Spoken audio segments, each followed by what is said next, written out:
Protesters in Greece are staging a 7th day of street demonstrations following the police shooting of an unarmed 15-year-old boy on Saturday. 2 police officers have been charged. Meanwhile, hundreds of businesses and stores have been damaged, and the ongoing riots are threatening to destabilize the government. Economopoulos is covering the story, and he joins us now from Athens. And Louis, if you could just begin by describing to us what you've seen today.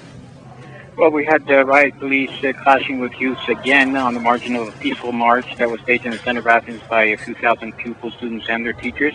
Self-proclaimed anarchists joined this group, about 200 or so, and started throwing stones and firebombs at police guarding the Parliament building in the capital's major square.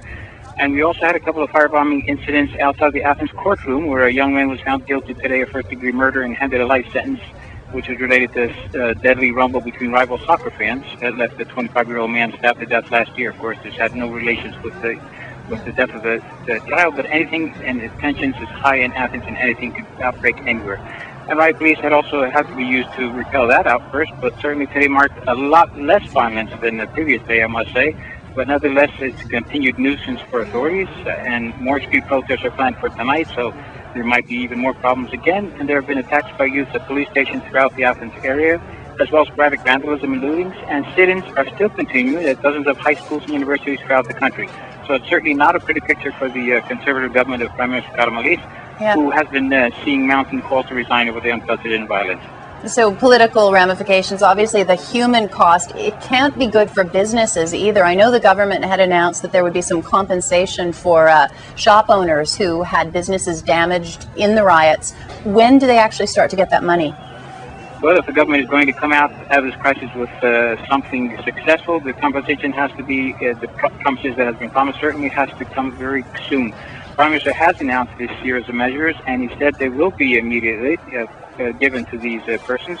And we're talking about the hundreds of small and medium-sized enterprises who have had their shops destroyed or damaged. And we're talking about an immediate relief payment of 10,000 euros, which has to be given within the next couple of days. And we're talking a lot of tax benefits and some other relief measures, which will hopefully help the employees who have been involved, of course, who are lost their jobs now because there are no establishments around. At least for the next 3 months, they will be getting unemployment paychecks and, of course, a Christmas bonus. This has all been promised by the Prime Minister, and hopefully he'll deliver. And what about the 2 police officers who were arrested for that original death of the 15-year-old boy that sparked all of this? What's the latest on them? Well, the family of the 15-year-old boy plans to lodge a request for a ballistic investigation and inspection of the site where the teenager was shot and killed last Saturday.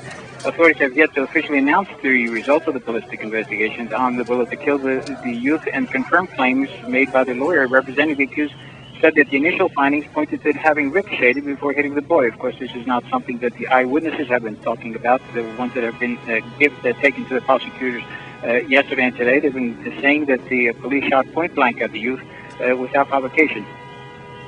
All right, Economopoulos, thank you very much.